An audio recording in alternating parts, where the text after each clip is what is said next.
Hi ladies, Jackie Sabrin here, and I wanted to talk to you today about how to avoid getting friend zoned by a man. Ouch, right? Ow, that's not fun. That happens a lot. And so I want to talk about that. But before I get into that, I want you to, so you never miss one of my training videos, I'm going to park this video, this live Facebook video on my YouTube channel. And so that all you have to do is hit subscribe to my YouTube channel and you'll receive notifications every time I post a video. And I always post my videos when I'm done making them. So YouTube channel is engaged at any age. Just subscribe to my channel and you'll be all set. So that'll help you out. Hi, Alicia. Thanks for being here.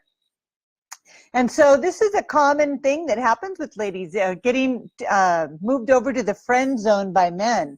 And what they do is they move you to the friend zone because they don't seem to want to step up and date you. And there's several reasons why they do this, and I'm going to go over that. Or, you know, they also get a lot of benefits from being a friend, emotionally speaking, to having you a friend, but they don't have to spend any money on you while they look for something better. That doesn't feel good either, does it? And in extreme cases, it might turn into friends with benefits. So if you've been moved to the friend zone and you have a little crush on a guy, next thing you know, you could be sleeping with him, and then you're really in trouble because the emotions start to, you start to make those attachments, and then it's really hard to get clarity. You're trying to get him to want more. He never wanted more to begin with, and so it could be a really confusing thing. And it happens a lot in dating. And so let me go over the 5 top reasons that men put you in a friend zone. So the first one is you're not going to like this at all, but he's just not that into you. And so, it happens. It happens. People aren't into each other all the time. And even though you go out and you have a fantastic date, he decides that he doesn't feel the same way about you that you might feel about him. And so he's just not that into you. But he really likes you and you're a great gal. And so he'll keep texting you and you think that it's going somewhere, but he just likes you as a friend because he's not asking you out. He's not stepping up. So that's an indicator. If he's not asking you out right away after a first and second date, you've been moved to the friend zone if he's still in touch with you.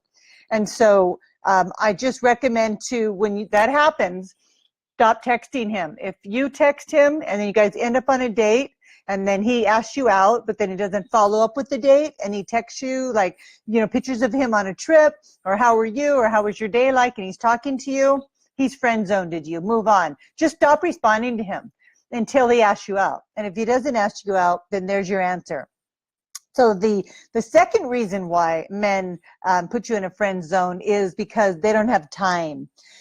Maybe they date and they think they do want a relationship, and all of a sudden they meet somebody that they like, and they realize that they really don't have time to keep taking you out and cultivating a relationship, and they even maybe realize that they don't want a girlfriend. And so maybe they thought they did, so I won't fault a guy for this. So he came into it thinking, I want a girlfriend. Then he goes out and he realizes how time consuming it is, and he decides that he's not in a position to have all those responsibilities of a relationship, so he friend zones you. And so that doesn't feel good either, but it happens. And so another thing that can happen is because we appreciate the aspects of friendships. Maybe you like somebody and you have a friend or somebody at the gym. This is one of my clients. You like somebody at the gym, you talk to them all the time. You'd like to get it out of friend zone and into maybe a relationship. You're trying to get this guy to ask you out because it seems like he's really into you. And maybe you guys have shared a lot of banter at the gym, but he definitely wants to keep you in the friend zone. And here's the reason why. He values your friendship. He doesn't want to lose you as a friend because he really enjoys what you have, and he feels like if he takes you out, it'll sabotage the friendship. So sometimes men really do have good intentions. Not sometimes, a lot of times. And so if he's friend zoning you and you can't get it out of that zone, it's for a reason. He doesn't want to change the dynamics because he does value your friendship. So that's really cool, right? And another one is if you are in a friend zone situation and you end up sleeping together or wanting to, he might put the brakes on not because you're not amazing and you're not attractive, because again, he doesn't want to sabotage it. Or if you're dating a guy, another thing that can happen is he might date you and be very smitten with you, but he also might feel like he doesn't deserve you. See, men have challenges too. They have their own pile of unconscious negative beliefs about themselves, and he might just think that he doesn't deserve you, that you're too good for him, and that you deserve a man who can give you what he feels you need based on his experience with you, and he can't give you the things that you want and need to make you happy. And so he knows mentally, emotionally, and financially he's not going to be able to step up. And so he will try to friend zone you from that place. When you're thinking, wow, this is a great guy, we could be together, but in his mind, he cannot give you what you want. And so he's really doing you a favor, right? And so let's talk about what you're doing to cause some of this friend zoning that's happening. So there's some things that you're actually doing to sabotage it. And so it starts off when you start going back and forth. Say you're on instant message or you're texting each other, and the text can be really flat, and he can get really bored before you're even turned him on, you've turned him off. And so it's things like, how I loved your profile picture, you know, where was that taken? So he responds, and you don't really have anything clever or witty or interesting or intriguing or mysterious that gets him a little more interested in meeting you, especially the intrigue. Then there's no impulse. You don't inspire him to do more. And so it's your job to really inspire a man to do more. And so coming off as a friend from the very beginning and talking to him like you talk to one of your friends is definitely going to kill the energy. And so what you can do is be a little more flirty, take a little more risk, put a little sass on. Don't be afraid to cross the line. I mean, banter and getting that connection going with the man is what it's all about, and can be really fun. And so don't be afraid to give him a hard time, to razz him a bit, especially in those first texts back and forth, and compliment him. Men love compliments and accolades. So if he's talking about how he put together this amazing portfolio for one of his clients, and you're going, oh my gosh, he's talking about work, you can be like, wow, that sounds like a really big job. I bet you were really good at that. Do you see the tone in my voice? And maybe he can't see your face, but wow, I bet you were really good at that. So that tone will get him excited. He's like, wow. So you just acknowledged him, and you made him feel like $1 million. And a man that you can make feel like $1 million is definitely going to want to take you out. And so be a little more mysterious when you go on dates. Don't tell everything. Don't answer every question directly. You can be like a little coy. Why do you want to know? Why do you want to know? No, really. Well, why are you asking? So don't be so forthcoming, with every little detail. Leave a little for later. Leave them wondering and wanting more. That's the important thing. And also what we tend to do is overgive. Overshare, overgiving is big. Don't make a man cookies. Don't give him something. Don't get him a scarf, or don't email him a link to a great website that you guys were talking about. He's a big boy. He doesn't need you to do that for him. You need to let him do things for you. So when you start to do things for a man, over giving, thinking you're being really nice, he sees you as a friend or a sister. And that's what sisters and friends do, okay? You do that after you're his girlfriend, and you're not his girlfriend yet. So you don't want to over give to a man. It's a turnoff. And so another thing that happens, and this happens a lot, especially if you're a successful woman, you're working all day, or you're a big thinker, you're in your head a lot. This happens is you relate to a man with your mind. And so this happens a lot on dates. For example, you get into a talk about politics. That's not a good idea, or religion. So what's happening is you're going into competing. You're competing with him. He's competing with you, which is very stimulating. Don't get me wrong. He's going to act like he loves it. He's going to be like, wow, I had a great repertoire with this woman. We sparred a little, but it was all in the mind. So you met him in the mind, and he has friends for that. He doesn't need to meet you there. You need to meet him with your heart, and with that vulnerability, and with that softness, and with that sweetness. And don't get into those intellectual, challenges, because you may win, but you're not going to get a call back. And so save that. It's just having wisdom. So it's not dimming your lights, not dumbing yourself down. It's just having the wisdom that a man's going out to find a woman that gives him that zinger, that feeling like, man, I got to call that woman back. What she's doing right now. You know, I got to scoop her up. And the woman that makes a man feel amazing, a woman that is easygoing, a woman that is lighthearted, a woman that's playful, and you know, I'm doing my eyes like this, and I'm turning my head a little like this, and it's not a game, but work it, sisters. Okay, you got to get into the body language. Sit back and be a little flirty, and you know, you can do this and hang on his every word, and then you can be like, I don't know if I completely buy this story 100%. I'm gonna have to do a little research after our date. I mean, little things like that. Be him a little more flirty. Give him a hard time and touch his hand, touch his arm.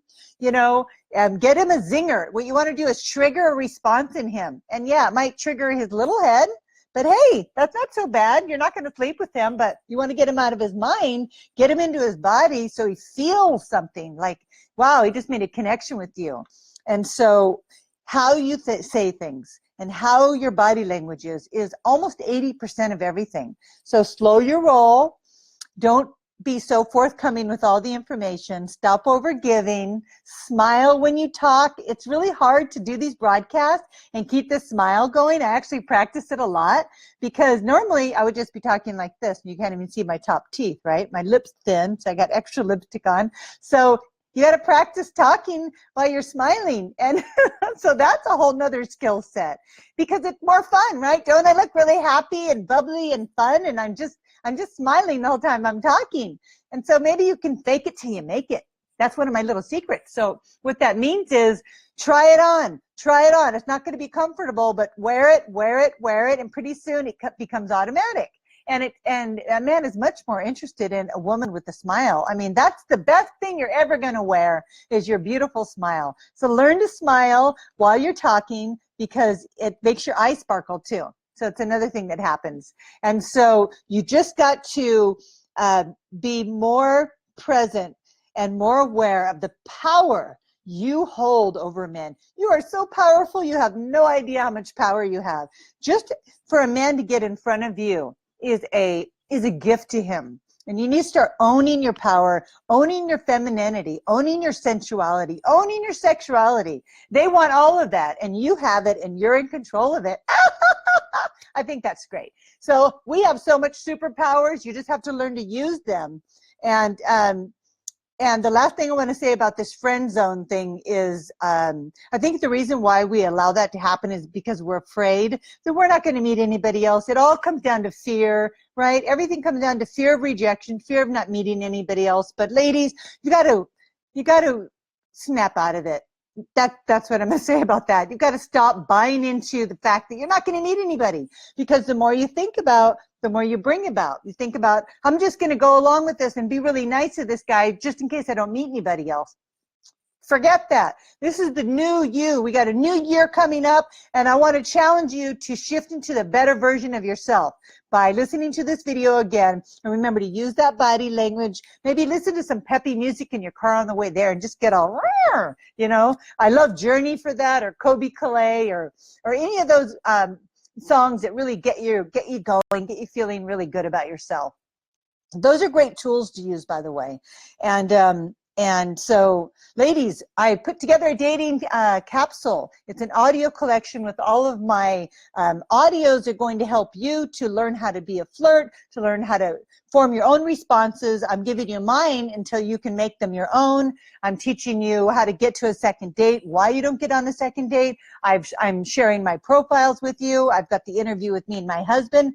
It's chock full of convenient audios and downloadable PDFs so that you have both, so you can take it with you wherever you go. You need to have a portable toolbox with you at all times, because you forget. Even if you've been dating, you forget all of these principles. So I created it for you to make things really easy for you this holiday season, because you're going to get triggered, you're going to forget. But men are just as lonely as you are, so don't think that they're not dating during the holidays. Might be a little more complicated, but get out there and go to those holiday parties that you get invited to.